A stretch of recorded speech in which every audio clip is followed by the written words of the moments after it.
Welcome to this week's What's for Dinner video. My name is Ashley. I'm going to be showing you 3 different meals I made this past week. I don't always follow recipes exactly, but if you're interested, I've linked some similar recipes down below. The first dinner I'm going to be showing you, I made like a ground beef pasta bake or a baked ziti. I don't think this is actually baked ziti. But I am just starting off with my ground beef. I have about 1.5 pounds of ground beef, I believe, that I'm just going to cook up on my stove until it is nice and brown. Tomorrow is the first day of August, which is basically fall for me. I am so ready for the fall and all the fall recipes and baking. I definitely feel more inspired to cook in the fall and winter time. It's just more of a cozy time and you want homemade meals. Once I drained off the grease, I'm just going to take a paper towel and dab the rest of it. This is just a trick that I learned. Next, I'm just going to take 2 8-ounce cans of tomato sauce and dump that in.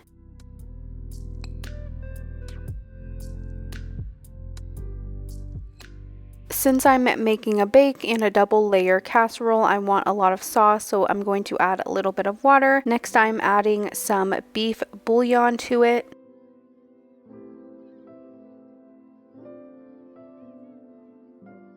Next, I'm going to season my sauce. I am using some Italian seasoning, onion powder, garlic powder, salt, pepper, and some dried parsley flakes.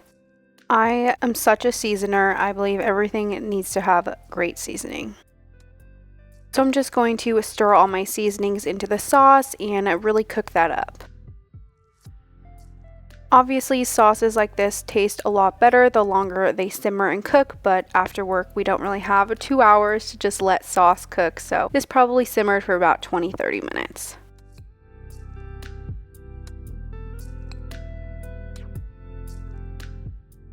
Something about the smell of meat sauce cooking just smells so homey, even though I'm not the biggest fan of it.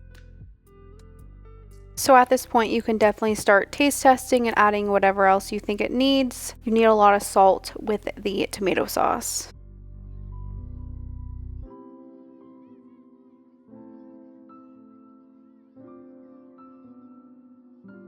So while this was simmering, I went ahead and cooked my noodles till al dente. I cooked about half a box of pasta. So next, I'm just going to take a small casserole dish and layer the pasta. So I'm just going to do half of the noodles, spoon some of the sauce on top, and then top with some Monterey Jack cheese and do the same thing for the second layer.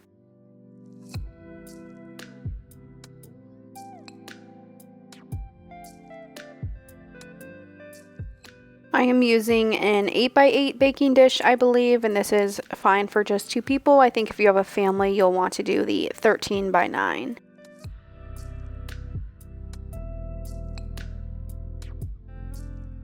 Just bake this in the oven at 350 degrees until everything was nice and bubbly and the cheese was browned.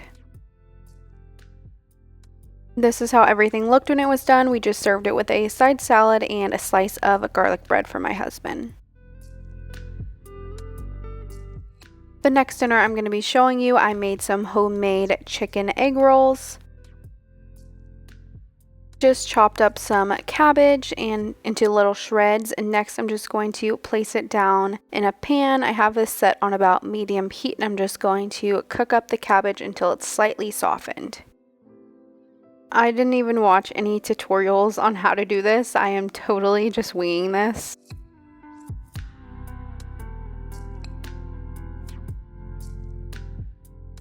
So next I'm just going to take a bag of shredded carrots and add a couple handfuls to that. I'm definitely not shredding my own carrots for this, so. At the same time, I do have some chicken cooking in my Instant Pot that I'm going to take out and shred once it's done.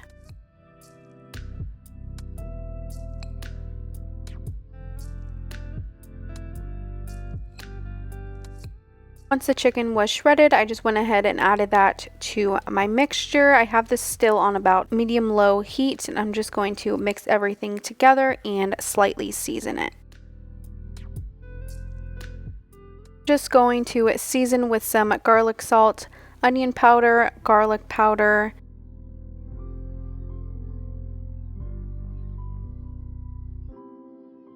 And then next, for a little bit of Asian flavor, I'm just going to add in some soy sauce, and then of course I'm going to add in a little squeeze of sriracha.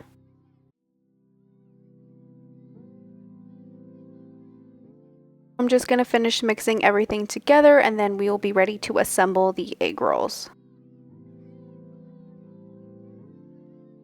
Next, I'm just going to begin assembling the egg rolls. I do not have a special way to do this. This is probably so wrong, but I'm just going to take some mixture, roll it up in these egg roll wrappers, and use a little bit of egg wash just to help seal them closed.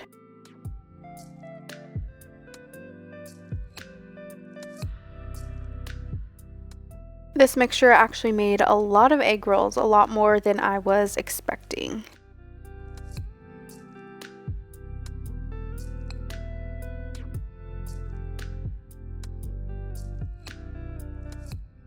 This is actually pretty fun. I feel like you can add anything to these egg rolls. Next time I want to try like Southwest chicken egg rolls.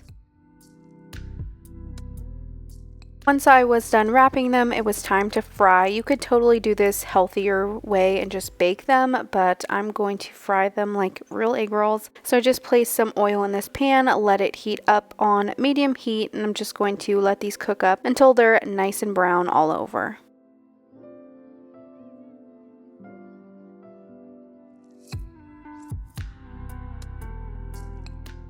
These kind of remind me of the ones from Panda Express, not necessarily the spring rolls you get from Chinese restaurants.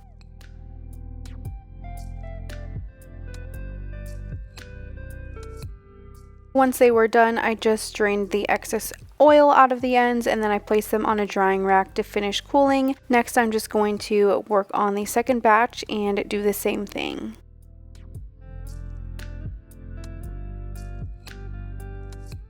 This is how everything looked when it was done. I just served it over a bed of rice and then squeezed some spicy mayo on top. These were definitely really good. I'm really proud of myself.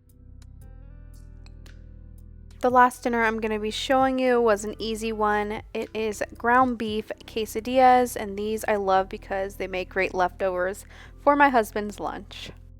So again, I'm just going to start off with my ground beef. This is again about a pound of ground beef. I'm just going to cook this up until it's nice and brown. I definitely need a better ground beef breaker upper.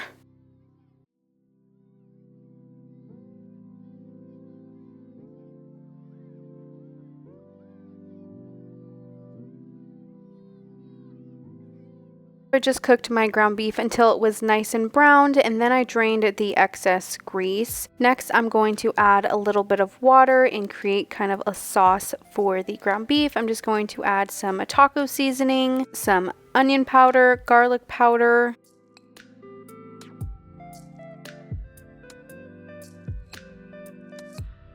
I'm just making this like I would regular ground beef taco meat. Next is time to assemble the quesadillas. Now I make a nice full quesadilla. I don't skimp. So I'm just going to melt a little bit of butter, place my tortilla down, and then first I'm just going to add some Monterey Jack cheese to the bottom, and then scoop my ground beef all over, and then add some cheddar cheese to the top.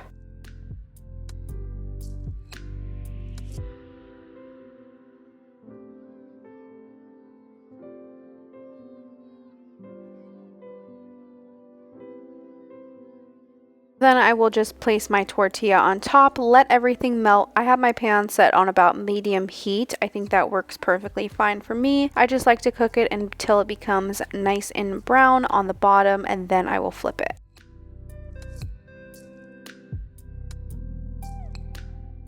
I feel like you can hear the flip, even with the sound muted.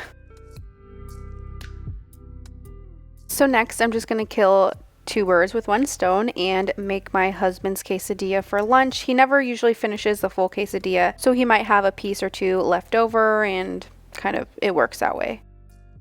So I'm just going to do the same thing for this quesadilla, scoop the rest of the ground beef. I don't really love ground beef quesadillas, I prefer chicken.